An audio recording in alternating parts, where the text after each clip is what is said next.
Bonsoir à tous. Comment ça va, mon chébré? Ça très très bien, puisque voilà, ce n'est pas le logo d'Africa TV qu'il fallait voir ce soir, mais bien le logo de la GSL et surtout celui d'OGaming en haut à gauche de votre écran.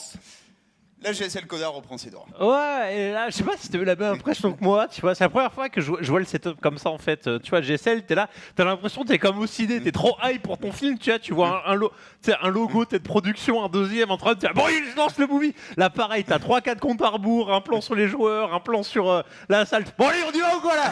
Oh, au bout du match! Allez, la guerre là! On veut du match et du coup, comme d'habitude, on en aura 3. Alexis, bien trop chaud de la réalisation aujourd'hui, puisque vous les avez déjà à l'écran. Sous contre Trust, ZVP. Trust qui est passé quel petit roster dans l'affaire? J'avais pas remarqué ça. Il a été recruté en même temps que Lozira. D'accord. Il faisait partie des deux. Alors c'est vrai qu'il est passé un peu sous silence quand tu sais qu'il y a Lozira qui a été recruté. Et Jack G aussi. Et Jack G, c'est ça en fait. Et Tross était le troisième. Voilà. Et la bonne nouvelle, c'est que pour tout ce qui est des équipes, pendant qu'on aura également Kin contre Journey et surtout Dir contre SOS, histoire de se mettre très très bien en fin de soirée. La bonne nouvelle pour toutes les équipes, c'est qu'il y a des vidéos de hype à la coréenne. Donc c'est plutôt, vous allez aimer ou pas, sur toutes les teams qui sont en train de sortir au compte-gouttes sur YouTube pour la Pro League. Et si on n'a pas tous les détails, on aura tous les détails le 29 janvier, puisque le Media Day, en gros la cérémonie d'ouverture d'une certaine manière de la Pro League a été annoncée pour le 29. Donc voilà, la Pro League qui reprendra ses droits tranquillement. Et c'est bien parti pour se passer sur OGaming aussi. Mais ouais, c'est ça qui fait vraiment plaisir. Effectivement, j'ai vu la première vidéo, je crois que c'était pas l'équipe Giner où tu les vois en mode tous gênés en train de prendre les pauses histoire de bien les emmerder, tu vois. Les joueurs palais sur le photoshooting, mais c'est ça qui est marrant avec ce genre d'event où tu as quand même une qualité de production assez badass. Badass aussi que cette production GSL où là on voit un joueur non moins aussi violent sous l'homme au 6 ou 7 secondes place. En tout? Bonne question. Parce qu'il y a, je crois qu'il y a un truc genre 4 GSL, il y a une DreamHack, un IEM et un IEM. Donc déjà on est à 6. Est-ce qu'il n'a pas réussi à avoir une seconde place ailleurs? Le bon Sou qui en a profité. Il y a un WC SKR, mais je sais pas si ça va être 6 ou 7. Sou qui en a profité pour récupérer un titre quand même avec tout ça l'an dernier. T'as la page overview, c'est plus simple. Puisqu'il a fini par remporter un titre face à Dark, son teammate Pack Cup saison 2 pour Sou qui a du coup le grand total de 6 secondes place et une demi-finale également, tranquillement pour Sou. Voilà, bien. C'est la première fois que je vois, tu vois, que Trust, c'est moi, c'est un jeune joueur, non? Alors, c'est bien. Puis un jeune joueur badass.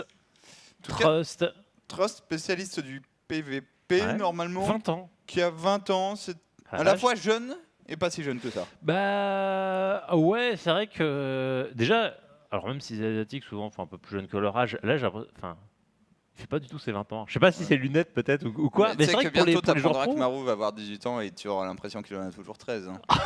C'est ça, c'est peut-être ça aussi. Non, en tout cas, bah ouais, Trust qui est un joueur qui, sans avoir balancé d'étincelles, bon déjà pour être recruté chez KT, ça montre qu'il y a du potentiel. Maintenant, il faut le prouver. L'année dernière, il n'y a pas eu de... Enfin voilà, il était en GSL, mais sans performer plus que ça. Mais déjà, être présent en GSL codé, c'est quand même quelque chose en soi maintenant pour affronter Sou qui, lui, s'est placé dans toutes les finales de l'année dernière. Voilà. En 2014 pour Sou, les finales qui s'étaient enchaînées. On va commencer, vous le voyez, sur GSL Sky Shield qui a deux particularités. Un, c'est une des nouvelles maps de la GSL. 2, il y a des Zergling Carbot. Quoi? Son nombre de 3 Fini le Gnutu. Fini le c'est quoi le Gnutu Artosis? Le Tastosilope, non? Ouais, Testostop et Artostop. Voilà, ça c'est déjà trop vieux, c'est déjà à foutre à la poubelle. Maintenant, on en est au Zergling Carbot. Voilà. Et ça, c'est bon. Ouais, donc, bon, plutôt que de regarder une nouvelle carte, on va chercher effectivement les Zergling. Non, mais ça va être très intéressant, surtout que les deux joueurs ont accepté de jouer dessus, dans le sens où ils l'ont pas veto et ils l'ont pris en première. Donc la double combinaison, c'est-à-dire des fois tu l'avais veto pas, tu l'as mis en 5ème et tu te dis que le BO5 sera plié avant. L'enjeu est très très clair ici entre Sou et Trust. Le vainqueur va en code S et continue sa saison. Le perdant file directement en code B et rentrera sa chance. Donc 4 ou 5 mois en haut à gauche.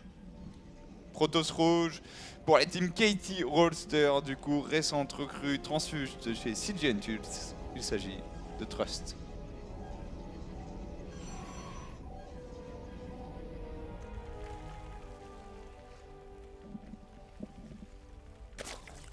Oh my god. Et là, l'un des joueurs Zerg les plus puissants de ces dernières années, un digne successeur de la Kongline, Su.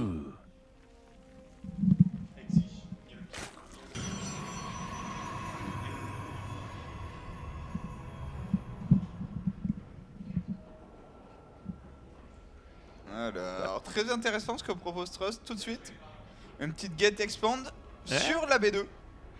Donc, est-ce qu'on va rajouter? Ok. Wow. Je suis très fan de ce genre de coup. Bah, surtout que t'as une carte qui s'y prête, alors faut faire attention un peu Ulrena style, où t'as le gaz qui vient foutre un peu le bordel dans l'espace. Un petit pylône ici, c'est bon. Ouais. Mais tu vois, faut toujours y penser, hein. Faut toujours avoir le réflexe de le balancer, pas trop se limiter à... Tu sais très bien aussi quand il y a des petits amis Ravager. Ah, du coup, t'as deux bâtiments côte-côte, tu peux brûler le gaz et le pylône en même temps. En tout cas, visuellement, cette carte... Alors. C'est le genre de carte que j'aime pas, il y a trop d'effets. Ça te donne la gerbe, non? Alors là, on est sur de quand même non, ça te donne pas la gerbe, ça ne peut pas te donner la gerbe. Oh, Ted Cuteness. Oh, allez. Oh, la vache. Attends. Oh mon dieu. Bon, par contre, t'as vu, tu scrolles la caméra, t'as toute la lave. Ouais, c'est pas grave, il y a le feu. Regarde le Zerling Carbot derrière les flammes. Ok. Ah, on l'a perdu de vue. Quelle horreur. Sinon, ça scoute. Chez Trust qui joue sur un seul gaz. Trust là il propose. Et vraiment ça c'est des choses qu'on n'a jamais vues. Genre tu mets 2 gates dans ton wall, un seul gaz et tu poses le Nexus bien plus tôt que d'habitude sur un build order de gate. Donc vraiment le meilleur des deux mondes en fait pour Trust, à part le fait qu'on ralentit bien la tech derrière, on ralentit également Mothership Core, on pose le deuxième gaz que maintenant. Vraiment intéressant ce qu'il propose. Et là tu vois le corps qui a préparé son match et qui se dit ok, sur cette map, si on la pique, j'ai un build que j'ai travaillé en PVZ et tu vas te le manger sous. Ouais. Et puis, moi j'entends beaucoup du match-up, surtout que vous savez que mercredi va y avoir un petit patch et la dynamique va complètement être changée. D'ailleurs, ouais. C'est demain le patch? Ben je crois bien. Hein. Ah, en fait, il est prévu pour cette semaine, donc je crois que c'est mercredi. C'est ça qui est toujours un petit peu. Oh là là là là là là. C'est ça qui est un petit peu dommage, c'est que du coup, ça va couper un peu en deux le code A, mais voilà, faut bien sortir le patch à un moment donné. T'es forcément obligé de couper l'une des compétitions. Alors qu'on a eu un nouveau sub, Hug 117, pendant que les adeptes sont en train de rentrer plus que dans la B2. Là, c'est carrément la main qui va prendre. Ouais, je pense qu'on va cancel. Voilà, très bien fait. On cancel. Ah, on récupère un petit drone qui traînait par là. Et Su qui vient de se faire scouter, derrière on enchaîne très vite sur les glaives résonnants et vraiment le toilette caché le plus loin possible. Oh la vache, cette carte, vas-y refais-nous un des zooms. Elle a de la gueule. Moi j'aime bien le rouge en fait, partout. Wow. Attention ici c'est rentré. Ça va peut-être pas aller très loin mais si c'est la bonne idée d'aller sur la droite. Hop. Alors qu'avant de me reconcentrer sur la partie, je demande un ban de Elveno qui demande c'est quoi le truc rose. Ok. Alors. Trouvons. Oh, je déconne. Voilà. Truc rose là. Voilà, c'est fantastique. C'est marqué dessus, c'est biologique. Ça n'a pas de PV. Ça a illimité d'attaque, c'est-à-dire que ça tue la moindre unité en un coup. Pas du tout. Et c'est un Carbot Zergling, bien sûr. Fantastique, voilà. La créature la plus cute et dangereuse de l'univers. Imagine si un bulldog était mignon. C'est à peu près ça. Ouais. Au lieu d'être un tas de chair dégueulasse, de mon point de vue. Oh là là. En tout cas, on a donc de l'adepte incubulé avec la B3 qui va être prise et les glaives de résonance effectivement qui ont été rushés. Donc il n'y a pas d'autres tech pour l'instant pour comment dire. Enfin, c'est un peu bizarre en fait ce qu'est en train de faire Trust. Alors ok, tu sens le build, mais peut-être t'as pas l'oracle pour avoir un petit peu de map control, pour avoir l'œil sur l'adversaire et puis tu vas rajouter un petit quelque chose. T'as pas le complexe robotique non plus pour avoir le prisme transfert et t'as un petit peu de pression. Là on est vraiment 100% basé sur de l'adepte. Est-ce que c'est pas un peu faible comme build? Alors s'il le fait, c'est que forcément, comme tu le dis, ça a vraiment été travaillé et qu'il y a un plan de jeu, mais je sais pas, un moment où ça monte ses limites, et il faut prévoir la Stargate, puisque la Stargate c'était pas simple. Est-ce qu'il faut pas en balancer même deux maintenant? Attention, double drop over pour Su, et cette game va se barrer très vite en couille. On n'a pas de pylône ici, par contre de l'autre côté il y a la masse adepte.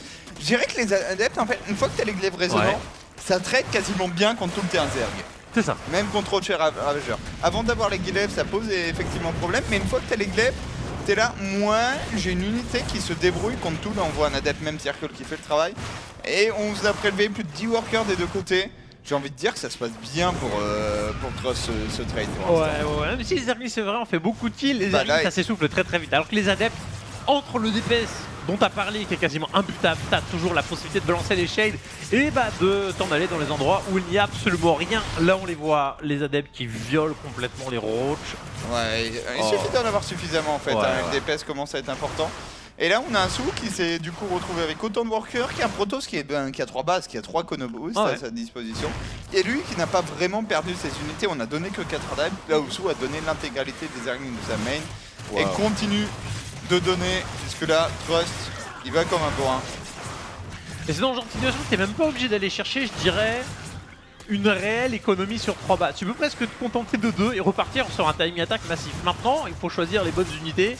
Est-ce que de l'adepte simple vaudrait le coup? Là on a de l'oracle, tu peux presque rajouter du void derrière. Enfin, à mon avis là t'as pas besoin d'aller tirer la macro game, d'aller chercher la game qui dure 10 minutes de plus là. Tu repars sur un timing d'ici 2-3 minutes, le Zer soit il a de l'écho, pas d'unité, soit il a des unités, pas d'écho. Dans les deux cas avec une bonne pop tu vois, puis la possibilité de transférer des drones ou de relancer un peu des probes en cas de besoin. JRPress va chercher la charge, t'ajoutes pas la robo en fait, tu skips la robo. C'est ça, tu vas vite. Tu vas vite avec ce que t'as. Tu fais la charge, tu poses une archive et tu vois ce que tu arrives à créer. Là l'oracle c'est génial, d'ailleurs il fait plusieurs oracles, on va chercher une robot du coup. Ou alors tu fais la robot des timings qu'on voit assez régulièrement par exemple contre Terran ou même ceux qui sont vraiment bourrins contre Zer, où tu fais juste le prisme en fait. T'as la capacité de sortir l'observateur vraiment en 4 pépins si le mec te sort une blague, mais t'as le prisme et avec tu vois des unités directement chez ton adversaire, ce qui est quand même assez vital sur Legacy. Attention, Soulking va continuer sur la drop Zergling. J'ai presque envie de dire il est à un point où il a besoin d'insister. T'as besoin d'insister et de prier qu'à un moment tu manges des t'es obligé d'insister et puis t'es obligé d'avoir un peu de réussite quoi. C'est ça. Là tu sens qu'il est en mode tryhard. Il vient bait avec 2 roach et de faire un double drop alors qu'il y a de l'adepte et de l'oracle sur le terrain, donc quasiment les 2 meilleures unités du jeu. Au moins de l'Arsenal Protoss pour gérer du Lings. Là le problème, est-ce qu'on... la fight est pas dégueu mais les adeptes ont juste trucidé les Zerglings. Par contre, c'est dommage en fait que tous les Zerglings n'aient pas focus les adeptes dès le début. C'est la problématique d'être en mode triple front. Il est obligé de chercher quelque chose de compliqué malheureusement. Le joueur reste humain, surtout quand en face il y a contre-attaque et on voit 4 sondes de prise pour 15 drones. C'est la catastrophe pour le bon Sou qui arrive à peu près à égaliser niveau écho. Mais c'est vraiment d'un point de vue militaire que ça va franchir. Il y a un cafard. Ouais. Ce cafard, le dernier représentant de son espèce pour l'instant. Ouais. On va bientôt lui adjoindre un petit frère. Ce cafard se sent bien seul. Ouais. Ah non, c'est chaud. Hein. Mais du coup, Tross qui en fait a placé un plan de jeu qui était assez intéressant et surtout qui a parfaitement matché avec ce proposé Sou. C'est-à-dire, il y a cette dynamique en fait quand tu travailles un BO. Tu le travailles à la fois dans l'absolu, genre c'est fort en PVZ, et surtout par rapport à ce que Sou est susceptible de proposer sur une map évidemment intéressante pour drop. C'est vrai que c'est très intelligent de jouer Mass Adept Upgrade. Le moment où il y a eu le pseudo trade en early game, il s'est tellement bien passé pour Trust. Ouais. Bah ça permet tout de suite d'avoir le contrôle de la partie, la petite move de micro-gestion, on balance le drone pour vraiment, enfin le spoiler pour sauver le drone. Bah de toute façon faut s'arracher maintenant du côté de chez Sou qui n'a pas froid aux yeux, va poser la V4. De toute manière ça servira toujours de couveuse de macro mais il est obligé de voir loin dans la game. Malheureusement Trust lui n'est pas forcément de cet avis et c'est simplement en train de bourrer. Et encore j'ai envie de dire Trust il bourre pas tant que ça. Oui il y a une armée qui se déplace mais on a Seagate, on a le Blink, on a le +1, on a un Ops en production. C'est pas le mec qui est là ok j'ai fait mes Digate, j'ai fait mon Tagnim. Dans la Trust il dit si j'attaque maintenant ça va bien se passer. Et je pense qu'il a entièrement raison quand on voit la taille respective des deux armées. Tross qui vient probablement pour prendre tranquillement la première win dans ce BO5 et un Sou qui va se retrouver bien dépourvu sur JSL Sky Shield. On n'a absolument aucune idée. On se rappelle que les force fields ça reste bien chiant. Oh là là là là là là. Thibaut Edrey ici qui fait le travail. D'abord voir les Ravagers, le principe du Ravager c'est pilonner l'armée adverse plutôt que de casser les champs de force. Hein. Bon, qui va se faire plaisir. Ouais, c'est un massacre. C'est un gros massacre. C'est trop ce qui a été impérial et on voit il y a de la marge. Hein. Le mec il est quand même à 1200 de minerais en stock. Il est en mode il est pépère. Hein. Bon, voilà, vite fait on split contre les boulettes. on micro le Void Ray. On a bien dodge les boulettes quand même dans l'absolu, on a bien micro le Void Ray, on a bien micro l'Oracle. Et là on récupère la récompense de tous les efforts fournis auparavant pour Trust qui va récupérer cette première game. GG. GG. Bah, Trust, parfait sur sa game. Franchement, comme tu l'as dit, le build qui était le bienvenu. Le mec, de suite, il fait dégénérer la partie avec ses adeptes. On sentait qu'il y avait aussi énormément de préparation du côté de Chesu. Il a vu la carte, il a vu qu'il y a énormément d'espaces qui sont quasiment des couloirs en fait, dans la base principale. Il s'est dit, ok, ça, c'est de l'espace pour aller dropper. C'est impossible que le mec il puisse mettre des pilotes rentables sur les bordures aussitôt dans la partie parce que à la base, t'es censé en mettre autour de ton Nexus en cas de pépin. Donc le mec s'est dit ok, je vais le drop, j'ai même le double drop. Le problème, quand tu drops quoi? Tu drops du Lynx et du Lynx, ça reste de la merde contre Adept. Déjà qu'en termes de, en termes de trade base, de worker, les adeptes vont plus vite. Mais en termes de fight face à face, quand ça regroupe, bah voilà. Et j'ai aussi un autre problème, c'est que tu fais le truc le plus évident. Le truc contre lequel tu te dis, ok, si la map est compliquée pour dropper, il faut que ma stratégie prenne en compte le fait que je vais me faire dropper probablement. Et du coup, c'est vrai qu'il y a un peu un effet pervers dans le sens où certaines maps favorisent des stratégies, mais qui sont des stratégies risquées. Un drop, drop Zergling, ça reste risqué. C'est pas, je vais open un exemple, si la map elle est bonne pour, j'ai envie de dire Open Stargate. Elle sera bonne pour Open Stargate. Stargate, c'est une opening safe. Un drop Zergling, t'as une prise de risque. Et là, tu te fais sanctionner par le mec qui a une bonne adaptation, ce qui permet à Border Trip de sub, tout simplement, de rejoindre la route de poutre pour la première fois. Ça fait bien plaisir. Voilà, et de pouvoir venir samedi, elle a été mise à quand la deadline pour rejoindre l'OG Subbar? Du coup, si tu sub genre une heure avant, je pense que t'es bon. Ah, nice! On vous en reparlera, mais effectivement, l'objet se barque le 30. Il y a eu un cancel? Yes. Attends. On est d'accord, quand tu cancel, tu perds la larve. Ouais, mais en fait, si tu pars sur un pool 12, tu stockes tes larves. Donc c'est un move de la bogossitude. On va en parler juste après avoir du coup présenté ce joueur beau gosse selon Yodo-Go. Il s'agit de Sou. Un petit duel des télécoms, mine de rien, puisque Sou est SKT, tenant en titre en Pro League, face à la team rivale, KT Rolster. Faut imaginer ça comme un duel Orange Bouygues.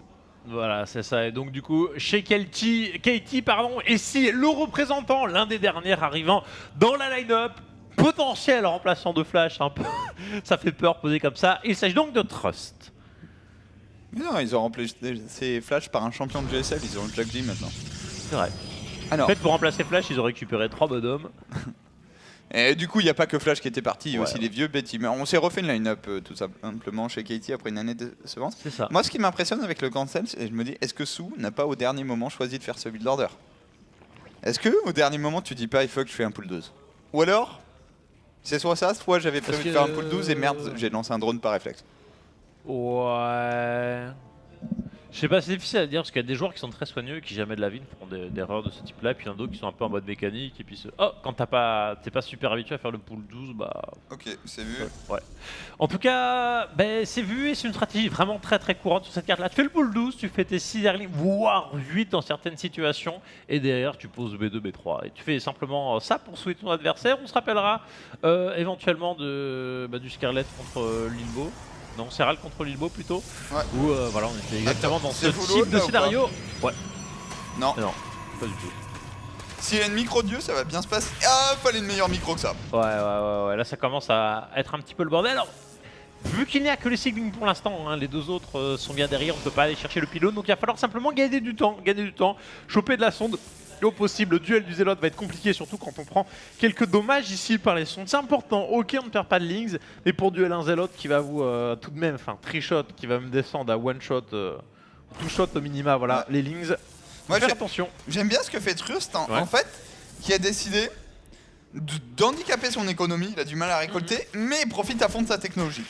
Là, on voit des joueurs qui overactent et qui se mettent tellement derrière technologiquement que le ZR, pendant 3 minutes, il fait que des drones. C'est ça. Là, t'as un adepte. Cet adepte, dès qu'on aura nettoyé ses Zerglings, c'est le site pour Sou, refait 8 Zerglings chez toi.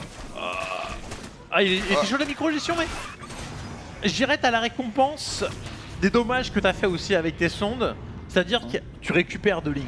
Parce que les deux étaient dans le rouge. Sinon, si tu n'as pas fait assez de dommages en début de partie au Lynx, quand tu te fais circle, le mec est juste à micro et il reste 8 Zerglings dans ta base à te pourrir. L'adepte qui va être chaise un peu pour récupérer à minima un shield, 2 ça va peut-être être compliqué, quoique il va quand même bien loin. Ouais. Oh la micro. Impressionnant la micro, le petit juke hein, en haut, en bas. Petit target fire, bon ça c'est également impressionnant mais venant d'un joueur du calibre de Trust, ça n'étonnera pas grand monde. Mais le petit juke au bas était très très bienvenu. Et moi j'adore vraiment le choix de Café Trust, c'est la meilleure défense en fait que j'ai vue pour l'instant. Dans le sens, il a autant de drones que son adversaire alors qu'il est parti sur le pire BO, hein. Il était quand même parti sur un Nexus First face à une pool 12. Et là il a un adepte qui va mettre un peu de dawa. Si on sort les drones on va en perdre. Ouais. Ou pas. Oh la vache. Donc il perd l'adepte, mais bon, il force quand même 2 bâtiments, t'es quasiment... Alors c'est pas auprès du drone, mais c'est toujours bien. Et la B3, instant derrière, parce qu'il est bien mappé quand même. Qu'il n'y avait pas de gaz. Déjà il se doute, avec ce type de build tu poses B3, mais... Enfin il y a le gaz, mais il n'y a pas le speed, tu vois, le mec il en est encore loin. C'est encore mieux de voir le gaz qui n'est pas miné en fait, quasiment pas. Puisque tu prends l'info sur le timing de gaz de ton adversaire et là, Trust, non seulement il sait que la speed n'est pas là, mais il sait quand la speed va arriver. Ça, c'est 2 infos en une. On rebalance un adepte qui va tuer un drone. Petite erreur là-dessous. Ah, et puis ça, c'est beaucoup d'infos qui sont prises. Ah, et puis il y va. Il veut voir, hein, vraiment. C'est ça. Information qui te permet de récupérer de 1 parce que t'as fait 2 kills. Il n'y a plus de raison de forcément chercher à conserver l'adepte quand déjà de base tu l'as rentabilisé. Tu poses sa B3, tu poses ses doubles de Stargate, il n'y a pas grand chose qui puisse t'arriver à l'heure actuelle. Si le mec venait à te bourrer avec des roaches, parce que c'est aucune chance d'arriver, mais t'as double Stargate, tu popes du Void Ray, le mec te bourre avec des links, tu balances double Oracle. Et vu qu'il n'y aura ni l'une ni l'autre des options, bah tu vas partir tout simplement sur Phoenix. Mais voilà, en cas de pépin, t'as de quoi réagir. De toute façon, la Stargate est le meilleur bâtiment contre le terrain de série. Genre, t'as les réponses à tout dans la Stargate. Il faut avoir un minimum d'informations, c'est pour ça qu'on insistait sur la prise d'informations. Tu as dit on va partir sur Phoenix en face, on a quand même fait la speed avant le T2, on envoie également un Roach Warren. Et Sou va pouvoir maintenant nous montrer sa capacité légendaire à faire des injections et des drones. Mais c'est vrai qu'on parle pas beaucoup, mais le nerf des larves a fait très mal. Et je pense qu'un joueur comme Sou va mettre des douilles en macro à beaucoup de monde avec sa capacité juste à enchaîner les injects de manière impeccable. J'ai hâte de voir ça parce que c'est vrai que c'est pas le joueur qu'on a malheureusement le plus vu. On a eu pas mal de joueurs Zerg déjà de bon calibre type Solar et compagnie, mais là du Sou. 4,25. Oh mon dieu! Oh mon dieu! Oh mon dieu! How was it possible? It's cheating! Non, c'est ça. Non, il y a le cheat là. C'est les choses qu'on ne montre pas souvent, mais Sou, il est meilleur que tout le monde. Ah ça. Oh là là. Sou, c'est le meilleur macro Zerg du monde et ça le sera toujours avant qu'il y ait une autre machine qui soit capable de faire des injects mieux que lui. Là, elle va commencer à se faire sanctionner avec Queen, c'est le moment où ça se barrer en couille si les Zerglings ont été deny un peu par le Mother Shipcore. Oh là là là là. Et surtout ce qu'on peut voir c'est qu'il va chercher très vite à faire des dommages au niveau des queens. Alors qu'il y a beaucoup de joueurs qui vont simplement se contenter d'aller chercher les dommages. Tu vois qu'il les a laissés derrière, ici les dominants. Et il va chercher les dommages directement dans l'économie de son adversaire, du dominant, de la queen. T'as beau être le dieu de l'injection, si t'as pas de queen, bah tu n'en fais pas. T'es le dieu d'un peu rien du tout. C'est ça. Alors en face on part sur double robot, vous commencez à en avoir l'habitude, les fameux 8 Phoenix, une touche, Charge Load, Archon, Immortel. Et j'ai envie de dire que là les Phoenix c'est les Phoenix les plus rentables que j'ai vu. Je pense que le choix de Trust est très très bon en fait. En venant sanctionner les Queens tout de suite, ne révèle pas ses Phoenix et donc Sou qui est en train... Pardon. Waouh. Ah mais non mais... Sou en fait c'est un Archon tout seul.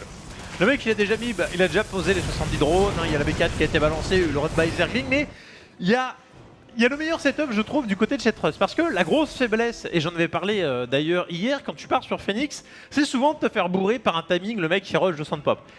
Le moyen de contrer un 200 pop faible niveau tech, c'est d'aller chercher ce qu'il y a dans la robot. De l'immortel et surtout possibilité, si vraiment il le faut, d'avoir la B2 robotique et d'aller chercher le... comment dire, les bons disrupteurs. Il y a la version numéro 2 qui est choisie par Sou, c'est les corrupteurs pour deny les Phoenix into je pisse sur ton bâtiment. C'est qui qu'on a vu faire ça On l'a vu hier. C'est ça, c'est qui je me Deux souviens. games, c'est pas Yun. Si c'est Yun. C'est Yun qui a disrespect Puck. Et qui a tué mais genre 4 ou 5 Nexus avec son urinoir volant. C'est ça. En fait ça c'est une bande de supporters de football après de passer au bar. Donc d'abord ça commence par se battre un peu avec les supporters de la team Protoss. C'est ça. En l'air. Puis ensuite, ça va se soulager sur les infrastructures de la team adverse. Sur le premier truc qui passe, hein. Tu te lâches pas dans le vide. Forcément, faut un objectif. Twilight très très tard pour Trust. Du coup, on est très loin de la charge et très loin de traverser la map potentiellement. Ce qui veut dire qu'on est plutôt parti sur une strat de type 200 de pop, de rêve, avec la dose d'immortel, des Void Ray, beaucoup, potentiellement beaucoup d'archons, j'ai envie de dire, que vraiment je monte très vite en pop avec des charges. Tu arrives sur une pop ultra qualitative face à un mec qui a Corruptor Roach, éventuellement Ravager, même si l'on rajoute de l'Hydra et du Lurker, tu vois, ça reste pas monstrueux par rapport à ce que propose le joueur Protoss. Donc il y a un moment, il faut aller chercher le tier 3. Il faut rajouter la vipère, il faut aller chercher l'ultra, du Broadlord, des spines. Tu peux juste pas en fait duel avec ce que Sou est en train d'aller chercher. Mais c'est une phase obligée parce que t'es obligé à un moment d'avoir de la pop pour ne pas mourir. Je pense, c'est ça. Et notamment les lurkers qui te permettent vraiment de pas mourir. Très intéressant ce que propose Trust. Et Trust, bah, j'ai un gros respect pour lui, c'est-à-dire qu'il joue un style préparé qui n'est pas la méta. On va chercher le blink. Parce que le blink, c'est pas aussi une réponse. Enfin, tu feintes la charge, plus ou moins. Mais je trouve que les stalkers ont quand même plus d'utilité en late game que les zélotes. Je dirais que de toute façon, là, il y a un moment où tes zélotes charge, tu vas chercher à les récupérer contre un mec. Oh là là, le mec il s'arrête. Est-ce qu'on n'a pas enfin les vrais joueurs Zerg, mec? Parce que le mec il y va avec un slow, avec un slow, rien à foutre. Parce que je veux dire, c'est que les zélotes charge contre un mec qui est en full Roach Hydra, tant que t'as pas de la OE, il va te broyer tes zélotes. Tant que t'en as pas 150 000. Par contre, les Stalker Blink, couplés à quelques sentinelles dans les goulots d'étranglement, c'est de la bombe de balle. Parce que tu ne perdras aucune unité sur l'engagement. Là, on a affaire à deux très bons joueurs quand même. Le déplacement des unités qui est impeccable des deux côtés. Les Phoenix qui reviennent. Attention, là, les Phoenix avec pas mal d'Hydra sur le champ de bataille, tu peux commencer à les perdre tous quasiment instantanément en cas d'erreur de position. Et du coup, c'est bien fait. On va chercher la Queen qui a été relancée immédiatement, mais ça devient gourmand. Oh là là. Oh là là. Ah, c'est tellement lent par contre les corrupteurs. Alors, les corrupteurs qui vont peut-être se débarrasser d'un Phoenix. Play Bibel qui va te rejoindre comme tout à l'heure, BR. 222. Voilà, ça remonte la petite road to poutre, c'est normal, puisqu'on a de la hype. Il y a la dose quand même. Et là tu parles de l'absence d'AOE, il n'y en a pas chez le Protoss pour l'instant. Mais en fait, ce que je disais, c'est que l'absence d'AOE n'est pas gênant à partir du moment où tu prends la fight dans un goulot d'étranglement avec quelques sentinelles. Là, t'es complètement dans la forme pas. Soit tu prends la fight dans la rampe au niveau de la B3, si tu te fais attaquer la B4, il faut être au niveau du petit, du petit vide pour bloquer avec les champs de force. Là, c'était le pire endroit possible. Ceci étant dit, comment ça va? Non mais Sou, regarde ce qu'il va faire. Voilà, il est en train de... En fait, il y a le Protoss qui va chercher le joueur Zerg pour temporiser. Pour pas prendre la fight au dernier moment, pas laisser les lurkers se planter. Le problème, c'est que là, on a ce petit combo vigilant corrupteur du plus bel effet quand tu joues avec des lurkers. C'est le genre de combo qui, en fait, comme Ghost Viking, consiste à one-shot l'observateur. C'est ça. Et le mec ne touche pas tes lurkers. On n'a même pas eu le temps de les tuer pour dire. Et Sou se retrouve bien dans ce game. Surtout que c'est une obligation, parce que quand tu regardes au sol, si t'exclus le lurker, il y avait un peu que dalle. Le mec, il a tué l'observateur. S'il n'avait pas tué l'observateur, ou si un nouvel observateur sortait sur le fight, sur un pseudo un clic, Sou vous est broyé quoi. Faut en faire un ops. Là, il va se faire broyer. Il a même pas de canon. Trust qui est en train d'oublier de faire la détection tout simplement, qui se fait intercepter quand même une bonne dose d'adeptes. Qui ne fera absolument rien dans cette partie. Sou qui pose B5, qui va continuer de prendre des bases. Et j'ai l'impression qu'on est déjà en fait dans une zone où Sou est trop confortable. Il y a trop d'unités. Il a pu poser son tempo et arriver désormais dans une macro game où on sait qu'il est redoutable. Toujours pas d'obs. Par contre, il y a un canon. Ok, 3 canons, ça va tanker un minimum. Mais s'il s'enterre là, c'est la catastrophe. Et il est en train de le faire. Il va les laculer, t'as pas tes disrupteurs pour temporiser, pour aller zoner, t'as pas une fight qui te permet d'accueillir, t'as plus de sentinelles pour tempo, il y a juste plus rien. Y'a rien? Y'a plus rien. Oh my god. Oh là là, qu'est-ce que ça a l'air facile quand c'est Sou qui joue. Ah, c'est chaud. Mothership Core qui se fait par les corrupteurs. Trust qui va céder ce petit point. Égalisation seulement sur un BO5. Oh la vache, cette fumée de zélote. Et c'est là où on peut se dire, est-ce que le jeu de Trust était légitime? Ou alors, la baguette, le fameux style baguette n'aurait-il pas dû être privilégié avec cette charge zélote? Ceci dit, on était plus proche de la vraie baguette, l'originelle, la tradition qui consiste à faire des Blinkstalkers. Je trouve dommage en fait qu'il n'ait pas profité de ces Blinkstalkers pour être actif sur les cartes. Pour moi, si t'as Blinkstalker, tu veux être actif, tu veux qu'on le joue sur ta mobilité et empêcher le Zerg de venir chez toi avec des lurkers que tu ne détectes pas. C'est ça le drame. Oh là là là là. Ah, c'est ça. Quelle horreur! Quelle horreur! What a fire! 15 months! C'est ça, 15 mois que le monde brûle, du coup il a l'air de s'habituer. Ouais. On regarde là, un Archon qui va prendre la faute. Promis, il va mourir. Hop là. Oh là là. Et désormais, tu as Desiralis qui est sous, qui arrive de tous les côtés. Le Swarm par excellence avec des renforts un peu partout. Voilà que des lurkers qui sont enterrés pour deny la B4. Sou qui voilà, a réussi à trouver son groove dans cette game, a réussi à poser des bases, faire ses 70 drones, voire 80 désormais. Et il va s'imposer tranquillement dans cette partie. Là, tu peux même plus sortir un ops. Wow, GG. Ok, bon, Sou a régalé.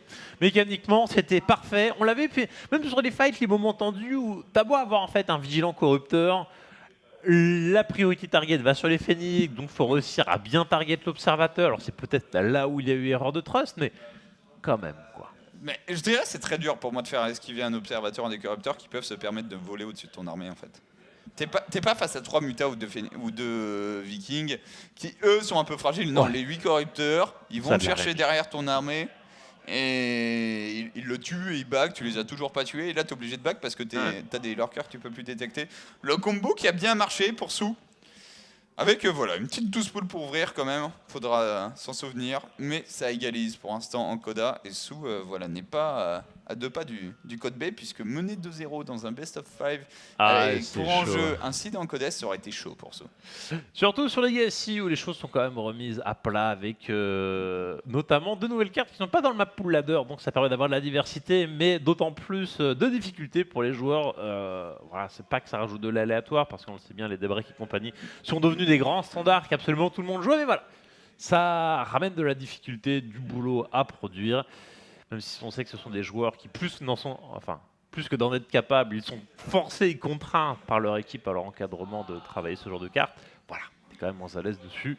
Tu serres les fesses quand tu te retrouves sur de la map chelou. C'est ça, et cette map avait profité à Trust, Sou a égalisé par la suite un partout, ce qui veut dire petite pause pub, et on revient tout de suite après pour la fin de ce BO5. Allez, tout de suite. Bah, ça fait plaisir de revenir sur cette GSL. On en est encore qu'en code A, mais quand on voit, de toute façon, ne serait-ce que les pseudos, mais surtout la qualité des games, on sent bien que là, il y a un petit air de Codes quand même déjà qui se profile. C'est ça, surtout du côté de Sou, entre autres, mais il y a un partout entre les deux joueurs, donc voilà, à un moment, être skillé. Faire au gaming ou mon TPE, le dilemme de la soirée. Alors, vu qu'on parle de TPE, il n'y a absolument pas de dilemme. C'est un truc c'est de la bio, ça, non? Ouais, ça a l'air d'être de la bio, donc tu mets au gaming en plus grand. Voilà, puisque le TPE, c'est pas très important dans ta vie. Ah mon dieu, ouais. Alors qu'un petit Sou contre Trust, tu vois, c'est le début de Legacy, c'est le début de l'année 2016, tu vois, tu peux pas rater. Voilà quelqu'un de bien. Voilà, le choix est vite fait. Et après, si tu veux te préparer pour la vie active et le futur, en fait, tu fais après au gaming, donc à 23h minuit, tu recommences à travailler. Puisque en fait, tu oublies de dormir. C'est quelque chose qui t'arrive rapidement dans tes études ensuite. Ah mon dieu. L'étape suivante étant d'apprendre à travailler bourré, bien sûr. Pour pouvoir sortir, mais quand même rendre ses travaux à temps. Gros big up à tous les mecs que je connais qui ont réussi à faire ça pendant des ans. Non mais il y en a, tu sais, ils vont au service militaire pendant 2 ans pour apprendre la vie dure et là simplement ils restent aux études, tu vois. Voilà, c'est une façon comme une autre de se durcir. Alors, il y a une question sur le code B. Le code B, en fait, c'est le qualifier qui n'est pas diffusé. Donc, le Coda, si vous voulez, il y a le Codes, il y a 32 joueurs. Ouais. Pour aller en Codes, il faut se qualifier en Coda où tu as un adversaire best of 5. Ouais. Et pour se qualifier en Coda, il faut se qualifier en code B où là, selon le nombre de joueurs, il y a un certain nombre de brackets par rapport au nombre de joueurs à qualifier. Et tu peux te qualifier en Coda via le code B, mais du coup, ça existe vraiment. Le problème, c'est que c'est un endroit où c'est absolument pas diffusé. Si tu as tendance à y passer un peu trop de temps, personne ne te connaît. Voilà. Ce n'est évidemment pas le sort de ce Zerg bleu. Il joue pour la team SKT T1. Il s'agit de Sou.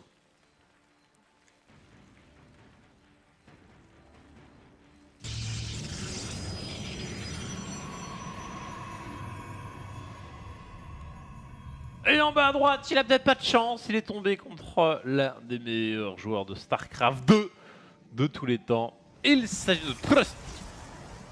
Et pour même en revenir sur la partie du code D, alors les prérequis, ils étaient liés, ils étaient liés, je crois, au ladder. Alors master et un âge minimum. Ouais. Mais genre 12 ans, hein. Les Coréens ils sont pas trop chiants. Ouais, c'est assez tranquille. 12 ans parce que la restriction même du jeu, je crois, doit être de 12 ans. Un truc ça doit être un truc comme ça. Qu'est-ce que je veux dire? Oui, donc c'est-à-dire que tout le monde quasiment peut s'inscrire. Et on a vu au final qu'un seul joueur amateur se qualifier, c'était DRJ King ou c'était DRJ Link DRJ Link qui s'est fait ensuite sortir par Baby Young 3 alors qu'il avait remporté la première de belle manière. Mais il faut noter également la participation, par exemple d'Elroy qu'on connaît bien grâce à Underdogs et qui lui est passé 2 fois à 2 doigts de se qualifier puisqu'il perd 1-2 contre Life puis 1-2 contre Shine. Trop dur.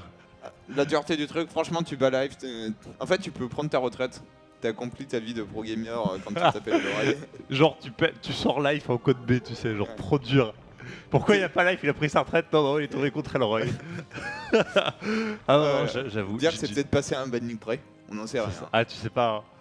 Oh, bah, j'espère qu'Elroy nous écoute pas, ça se trouve on lui remémore des vieux souvenirs genre de ouf, tu vois. Le stress de ta vie, mec. Je pense que pour une fois il était pas très stressé en fait, tellement il devait s'attendre à perdre, sachant que voilà, moi c'est un joueur que j'apprécie beaucoup. Pas seulement parce qu'il est ancien nuit blanche, mais qui a un style cool, qui est un grand fan de Life, et donc qui avait pu partir en Corée grâce à son équipe Dead Pixel, équipe dont on verra peut-être plus de patience, il y a des rumeurs qui traînent autour de patience. C'est selon ce qu'il a envie de faire dans sa life, dans sa carrière, sur certains jeux. Ça rien de bien rapide, puisque pendant ce salon on joue quand même sur Terrasse de Prion, où Sou a été très gentil en ne prenant pas les golds. Oui. Mais ça va arriver. Un peu trop de fair play, tu vois, je trouve. Il n'y a pas de rush gold. Est-ce que c'est vraiment une obligation sur cette carte-là? Bien sûr, le plus tôt reste le mieux. Maintenant, c'est tellement soit attendu que ne serait-ce que de l'avoir en B3, c'est cool. Bah, j'ai presque envie de dire qu'en B3, tu potentiellement embêtes plus ton adversaire. Qui aussi tu joues en fait un PVZ sur Terrasse de Prion, la question à laquelle doit répondre ton build order et tous les build orders que tu vas faire, c'est qu'est-ce que je fais si mon adversaire pose sa première base d'ici. Voilà, c'est ça. C'est ça. Et donc tu te retrouves avec une gold illéalité. En fait, il a moins de sous, mais du coup, est-ce qu'il faut pas que je sois un peu moins agressif parce qu'il a également une position défensive bien plus sympa, bien plus forte. On va voir, on a choisi un Oracle dans tous les cas, donc gold ou pas gold, l'Oracle ça marchera. Surtout que ça ne te dispense pas de partir sur un jeu low économie, c'est juste que tu vas banquer un petit peu plus et d'un coup faire un transfert d'ouvrier qui va pas être genre de 6-8, c'est tu vas balancer les 12 instants dessus. Mais on n'en est pas là, pour l'instant 2 adeptes ici sont en tentative de kill de drone. Alors ok, on perd énormément de temps de récolte, mais pour l'instant... Un drone. Ouais, j'allais dire pas de kill à déplorer, si un... Ah mais on va se limiter à un drone, sérieusement. Donc, t'as qu'à prendre un micro en fait, Yogo, pour arrêter de... Il y a deux choses. Il y a effectivement le move de micro important à noter, c'est bloquer les adeptes. Le body blocking avec les Queen et Lynx. Mais il n'y a pas une recherche de retirer les drones du minerai genre un par un, s'il a tout pris, il a tout back. Ouais, donc il y a de la micro, mais il y a un sacrifice écho qui était énorme. C'est ça. Je pense que ça vaut le coup là, Laura qui va se faire un peu plaisir, mais pas tant que ça. Ouh là là, attention, ça meurt ça. Ouais. Il a misclé, il a braqué, je sais pas. Crash en plein air. C'est le problème, comment dire, d'avoir une micro-gestion qui n'est pas parfaite de l'Oracle ou d'avoir les drones juste au-dessus de toi. Parce que l'Oracle, c'est une unité qui va très vite, mais qui a une décélération et une accélération qui est quand même plutôt lente. Et quand le drone est juste en dessous de toi, t'es plus en mode hit and run parce que t'étais pas en train réellement de le chasser, puisqu'au niveau de range, t'es bien. Et là, le temps qu'il réaccélère, en fait, il s'est fait un petit peu banal. Alors que s'il était full speed, là, l'Oracle, le shot de près, il esquivait. Donc ça se joue à pas grand-chose. Maintenant, voilà, les bons joueurs sont censés éviter normalement ce genre de blague. C'est ça. Tu peux aussi éviter cette blague en faisant beaucoup plus d'Oracle. J'avoue. Bah, ce qui est d'autant plus chiant d'avoir perdu le premier. Bah, je dirais oui, non. En fait, ça serait chiant pour moi les CFZ sur une Stargate. Ouais. Puisque tu vas en accumuler genre 2-3.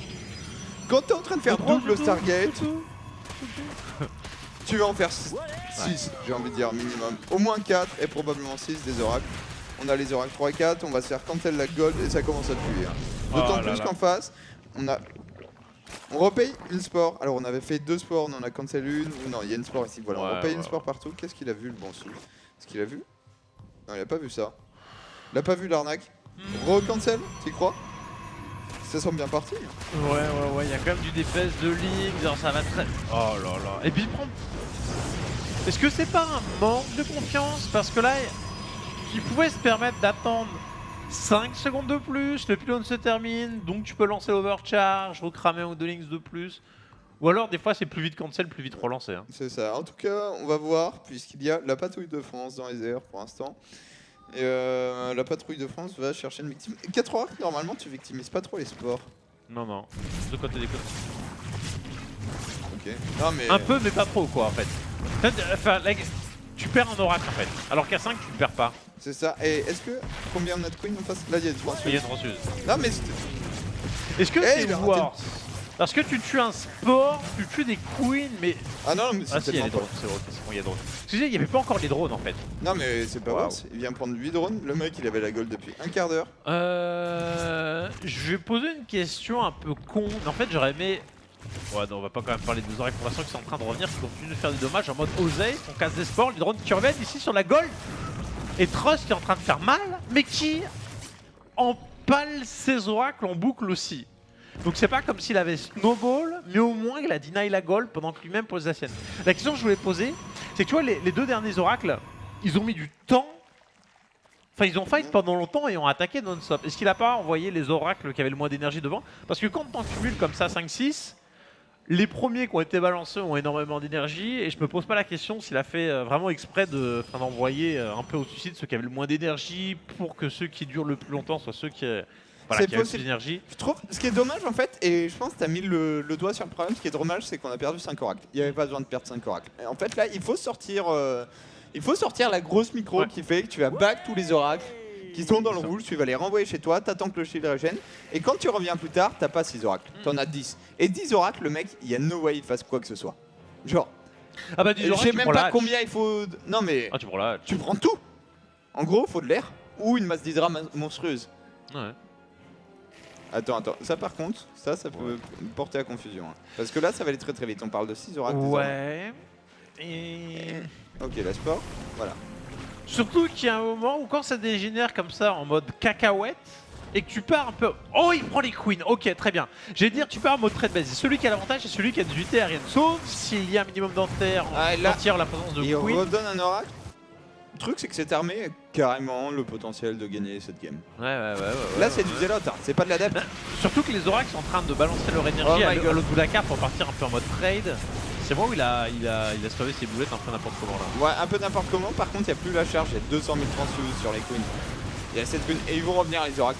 Ça va mal se passer pour Trust. Je vois pas comment cette fight se passe bien mais pour il nos revient joueurs. avec des oracles qui n'ont plus d'énergie, donc aucun intérêt à leur retour. 2 Voidere qui sont balancés, mais voilà, ils n'auront bonus dommage que sur propre à rien. Ouais, puis va falloir être chaud du dodge de la boulette hein, avec les Voidere quand même.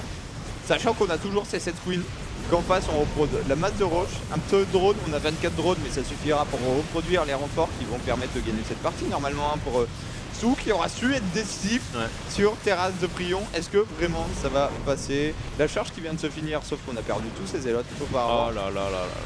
Oh là là là là là là là là. Là c'est juste bourrin hein. Mais c'était un peu le plan, les Voidere qui ont failli passer sous la douche. Bah là ils viennent de dodge, ouais. Extremis. Tu as un overseer, on essaye, et là transfuse. Je pense qu'il va garder pas mal de transfuse quand même pour ses queens. C'est ça. Histoire de pas se faire attraper avec peu d'entières. Mais là c'est en train de se passer tellement bien. Les oracles, oh là là. Ok, on dodge. Aïe. Ouais. Temporise dans la fin de l'énergie, tu mets des boulettes de toute façon pour zoner les oracles, c'est bien relou à micro-gérer. On y va avec absolument tout du côté de chez Trust, les Voidere, l'overcharge des sommaires. Aïe. Non, je sais pas, il reste de la queen quand même. 3 Voidere. 3 Voidere, 2 oracles. What? Mothership Core qui tombe. Je sais pas. J'y crois pas non. J'en sais rien, c'est chaud. Là il va direct attaquer des sondes en fait. Avant de mourir, à minima il va raser l'économie de la B2, voire la B2 elle-même. Ok, non mais il n'y a pas cette vision. Je crois que s'il monte à 5 Voidere, on a plus de transfuse. Il va falloir être chaud du dodge hein. Le mot qui ressort à la BD.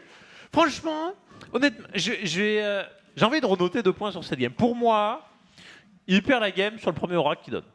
Il ne le donne pas, le sport healer, le premier, il le viole. Le point que tu disais, il aurait dû être chaud la micro, reculer les oracles qui attaquent le sport.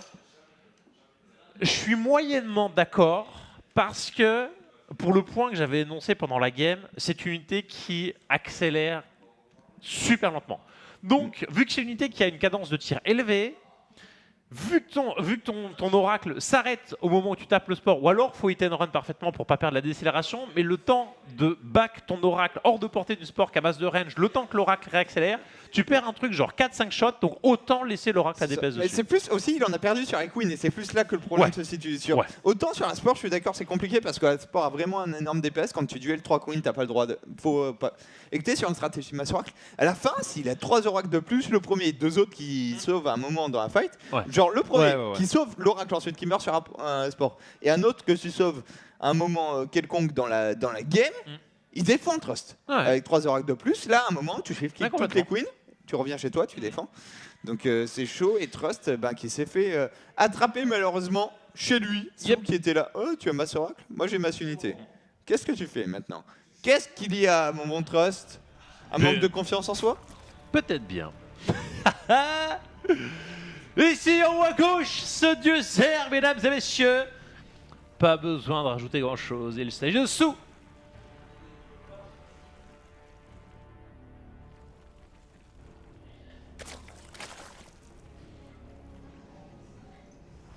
Mon dieu. What the god. Mais face à lui, Team KT All-Star mené 2-1, il s'agit de Trust. Il y a donc en fait l'un des gros tricks. Il y a pas mal de problématiques à la micro-gestion de l'oracle. C'est pour ça que c'est une unité vraiment à skill. On a parlé accélération, décélération. On a parlé du fait que ça a besoin d'énergie, c'est le truc que tu captes en premier.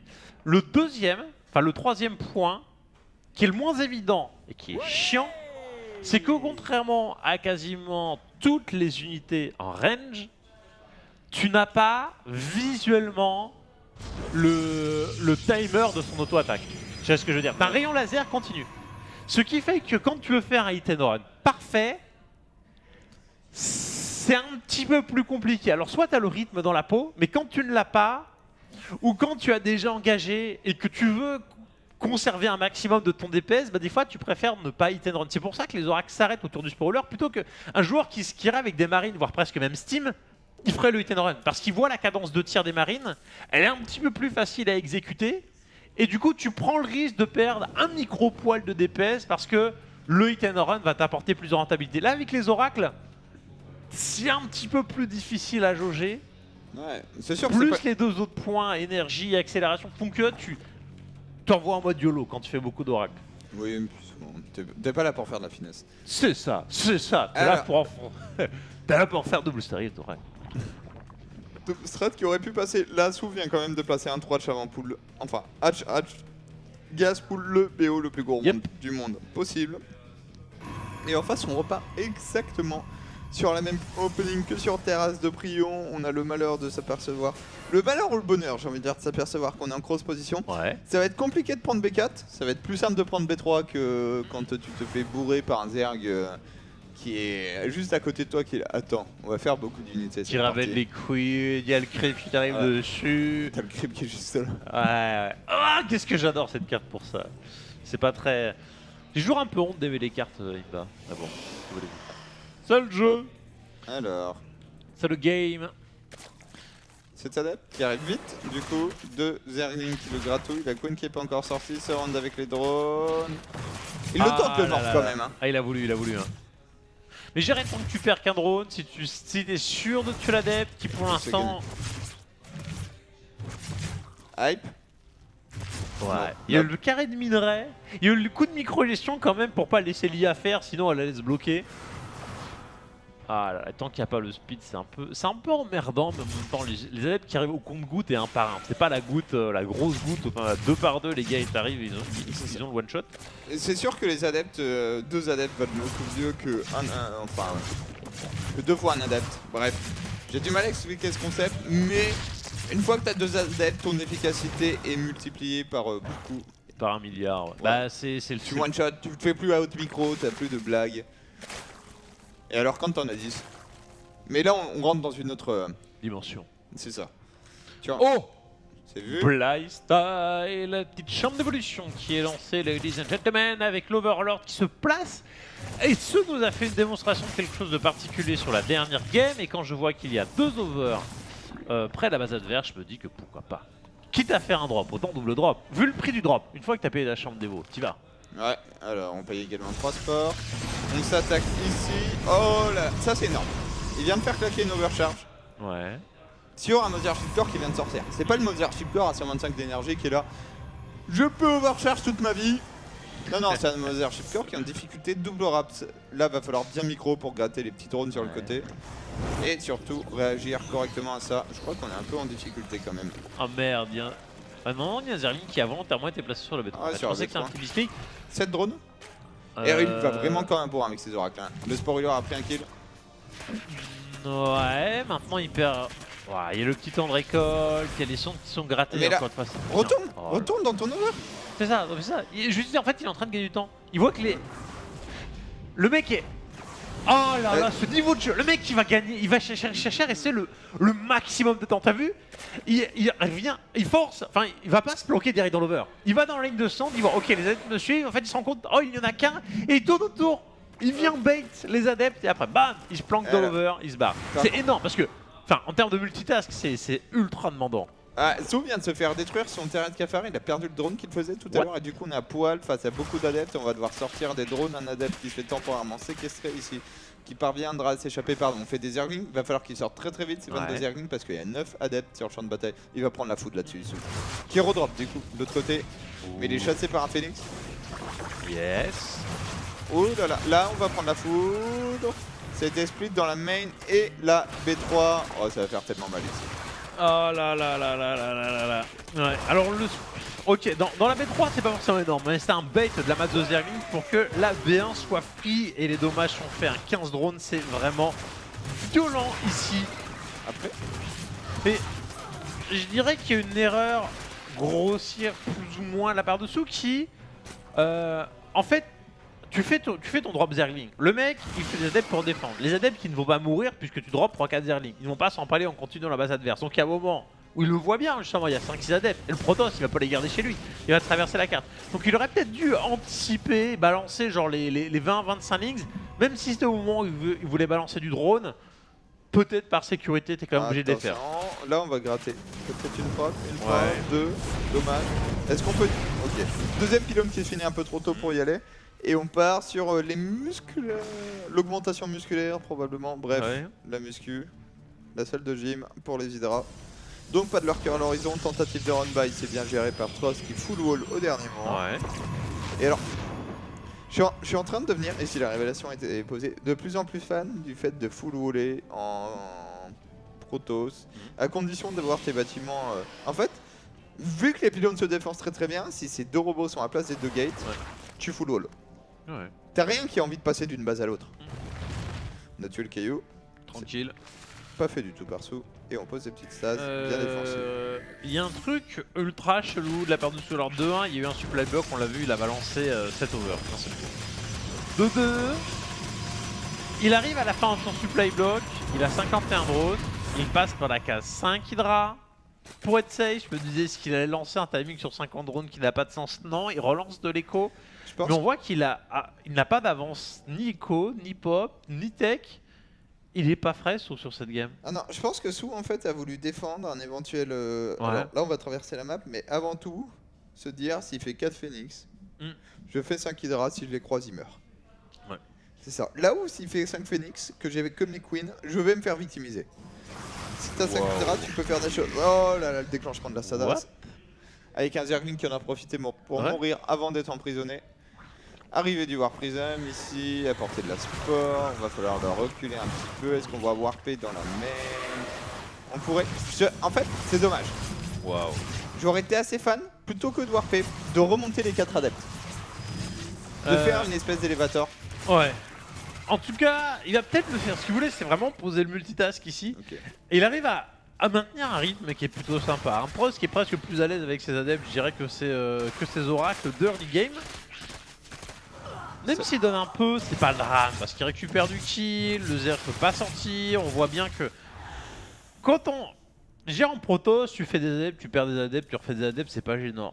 En Zerg, ça t'emmerde de perdre du drone, qui t'empêche de banquer, et qui te cloître encore plus longtemps sur une pop Rochidra. Parce que même si tu vas sur le lurker den comme tout à l'heure, mais si t'as pas les sous, tu fais pas beaucoup de lurker. Ou alors si tu full lurker, t'as plus d'hydra, ou alors t'as pas de spire. Enfin, il va te manquer forcément un truc. C'est ça, t'as mentionné pas Spire, là il n'y a pas les corrupteurs qui auront fait le Ouais. café sur la game 2 pour Sou, qui pose B4 très tardivement en mettant quasiment que son adversaire, là on va pas tarder à poser B4. Et Sou joue une grosse macro game. Big up à toi, Bercastel, sur la place de chez Border. Trip bisous. J'étais pas sûr au début, j'ai entendu un petit fantasy, tu vois, mais un fantasy genre furtif. Ah, mais... Il était bien Arrête, là. on fera un autre. Je vais aller m'empaler ma voix sur un autre joueur. Je vais choisir un joueur Terran Hype avec un nom. En vrai, le jeu. J'aimerais bien m'exciter sur Jack G. C'est un joueur qui m'a vendu du rêve, ça passerait bien, tu vois. Et j'aimerais bien qu'il redevienne bien fort. Ah ouais. Elle fait peur cette pop. Ouais. Ce qui me faisait peur, c'était aussi la banque dessous. Il avait 1500 de blé. On sent bien déstabilisé dans sa macro. Peut-être en attente aussi de savoir ce qu'il va faire. Il a envie de faire 200 000 lurkers, je pense. Ouais, je pense que c'est ça aussi. Mais ça bon. arrive, hein. 14 secondes, les lurkers ils sont là dans 25 secondes. Alors très peu d'archontes, hein, mais il y a de la storm. Normalement, c'est la game. Wow. Il y a quand même Concave qui est pas dégueu. Il a réussi à bait les charges. Là, il n'y a pas de charge, hein. Il les Là, a y a bait pas- avant. Il y a le 360, il y a les Drells qui arrivent sur le prix de transfert. Oh mais c'est complètement l'échec du côté de chez Trump. Ah mais les dodges de Il Storm. tente la baguette. Et c'est les... Enfin, il y a le pool de drone, il va avoir le cercle ici, il est en train de rusher le prix de transfert sur le côté. J'ai l'impression qu'il est même en train d'attendre. Il attend, il voit qu'il n'y a pas de cycle de Non war. mais là du t'as coup, pas il se besoin de permet target, DPS. pour l'instant tu le targeteras au dernier moment. Trost Ouais. qui vient de s'empaler à un Oh moment où il là avait les moyens de là. gagner la game. Et je pense, d'ailleurs, ouais tu les remontes. Il a même été un peu trop rapide Trost. Ouais. Il fallait rewarper, il fallait reculer, continuer à bait. Mais Tant que t'es présent par ici, Sou il va pas faire ses lurkers. Il peut pas se permettre de balancer 10 hydra qui soient pas dans la fight à un moment. et il y a un truc en fait qui est particulier, c'est que tu t'aimes la storm parce qu'elle est puissante, mais déjà quand le mec a une concave, t'en perds un peu de l'efficacité parce qu'il est bien réparti, mais surtout, tu as beaucoup de joueurs qui vont sacrifier la storm pour avoir de l'archon. L'archon, derrière les élotes, est indispensable pour broyer vite du Rochidra qui, même si tu balances une storm et que tu handicapes un peu toutes les unités, tu ne les tues pas, alors que Zealot qui charge d'un seul coup avec de l'archon derrière, presque tu broies instant la première ligne adverse. C'est ça, mais du coup, je pense que t'as bien mentionné dans la fight un élément décisif, c'est la charge qui a été claquée Ah si tôt. ouais. Alors que quand t'as la masse de Storm en fait, tu ne charges pas, t'attends. Le ciel vient, tu le douches, la Storm se finit, tu lâches la charge, et là ça. tous les hydras, tous les roaches ont Ouais. très peu de PV, les chargeotes font le travail. Attention à pas s'empaler de l'autre côté, ceci dit là on va plus être sur le creep. Oh mais elle est tellement petite cette armée. Oh là Pour là là Trust. là, il y a rien quoi avec la, Bah, la mettre masse l'écart de pop. leur cœur. Et sous il n'y a pas de T3, il n'y a pas d'upgrade, hein. Ouais. Là on vient bourrer. On vient se qualifier en codes pour Sou, on va l'essayer. Ces achetés vont devoir faire un travail monstrueux. Rochidra. Oh my god, par contre, Ouais. faut- Ouais. alors, attention, THT, ok, on a eu le temps de lancer la Storm. Alors il fait demi-jour aussi. Il n'y a pas un prisme. Ouais, il y a, Il y a le Prisme qui a lâché 4 adeptes. Il va tout banquer sur ce prisme. Punaise, Oh ça là tape là tellement là vite un là. hydra. Il est en train de gérer les lurkers au niveau de la V4 ou il s'est empalé dedans? Non, Ok, il a très bien. géré les lurkers grâce au shield des immortels en fait. Bon là il donne un niveau. C'est pas mal ce qu'il a fait Trost. Hein. Ah ouais. Disons il est toujours pas mort. C'est ça, il n'est toujours pas. Et là mort. tu t'emballes un peu. Ah s'il avance trop il va. Ouais. Oh my god. Ouh celle-là elle aura fait mal. Elle a Ah pas ouais. tué grand chose mais elle a fait mal. Et là tu vois, oui il y a 67 de pop armée, maintenant c'est la meilleure pop armée Protoss possible. Il faut avoir la concave en contrebas et puis commencer à attaquer Ouais. de la V4. hein. Ça mais est-ce qu'il va pas se faire toucher? Est-ce qu'il a assez? Il y a pas tant de lurkers que ça, il y en a que 5. Ouais. Il t'en faut bien. Là c'est bien ce que fait Trost. Est-ce qu'il a pas su faire la fight précédente, être patient? Ok, il donne un immortel, deuxième immortel, il va tomber. C'est chaud, c'est tellement chaud pour Trost. C'est ça, il y a le positionnement ici, et puis petit à petit les unités Protoss voilà, prennent beaucoup trop de dommages, ce qui fait qu'après tu te reprends un shot, enfin t'as plus de quoi encaisser, t'as plus cet aspect shield de l'archange, shield d'immortel. Parce que tu prends non-stop en fait des shots. Et quand il faut vraiment prendre la fight face à un Zerg qui est en train de te swarmer, t'as plus. Alors là, sous vous le voyez, c'est full production, tous les renforts qui arrivent, et surtout les lurkers qui sont toujours pas morts. Ouais. Faut vraiment qu'il arrive à tuer au moins lurker à la fois. Il donne la B4. Il n'y a pas de B5 pour... Ah bah si, il y a la B5 lancée par Sou qui monte la rampe ici. Énorme concave pour le joueur Zerg. Un premier archon qui tombe, le deuxième ne tarde pas. Il n'y a plus que des immortels face à la dose Hydra. et des lurkers enterrés derrière eux. GG. GG. Game plutôt tendu du début, vraiment jusqu'à la fin, où Trust, malgré ses agressions, malgré la masse de kills qu'il a fait, finalement on lâche la game sur une fight, comme tu l'as dit, peut-être trop précipitée. Surtout quand tu vois ton adversaire... Ah, le fameux seeker, j'avoue. Alors tu vois qu'il y en a qui ont été un peu dégueux sur la pause. Hein. Voilà. C'est bien. Là. Et facile en plus, hein. Je veux dire, serein. Ce que je voulais dire, c'est qu'il y a vraiment eu la sorte d'empalette dégueulasse où il cherche pas à temporiser, surtout qu'il voit qu'il n'y a que du Rochidra. Si à ce moment-là, en fait, tu as une bonne vision de jeu, enfin, le mec peut pas. Tu dis s'il rajoute des lurkers, il t'emmerde. Mais s'il rajoute des lurkers alors que tu es devant chez lui, t'attaques. Parce que le mec, il est en train de faire des lurkers, il perd la pop. Donc t'attends, tu rewarp. Limite, est-ce que tu as besoin d'avoir 6 au Templier avec Storm? Non, t'en gardes 2 et tu fais de la recompte. Je dirais presque, en fait, c'est le moment où tu danses. Ouais. Où tu t'avances, tu balances une storm, C'est ça. T'as 2 THC qui ont lancé une storm, tu fais un archon. Et tu le refais. Et tu danses en move click pour éviter que les zélotes ils aillent charger comme et des gros. Tu balances toutes tes storms, et si le Zerg vient sur toi, il perd un peu l'avantage de sa concave, ses unités sont paquées, là tu le douches. Limite, t'y vas avec le fameux un peu bait au Templier, où quand justement tu fais la storm, tu les envoies quasiment au suicide, le mec il te charge, instant tu fais la transformation, t'as les premiers shots des unités qui sont perdus. Et le mec il se transforme instant en archon, même si l'archon ne sort pas, t'as au moins le pool de points de vie qui est énorme. Et derrière, comme tu l'as dit, le mec il perd l'effet de sa concave puisqu'il se pack. Enfin voilà, il y avait 100 fois mieux à faire. C'est ça, ça n'a pas été optimal pour le bon Trust, qui est tombé aussi sur plus fort que lui, tout simplement. Très très bon build order sur la première partie, et ensuite un sou qui a déroulé, la macro qui a déroulé. Le Swarm, comme à son habitude, beaucoup trop d'unités, quel que soit le dommage que tu l'infliges en early game, on retrouvera sous en Codes. J'aurais été malheureux de ne pas le voir. Tu sais, j'ai eu un doute après la première. Hein.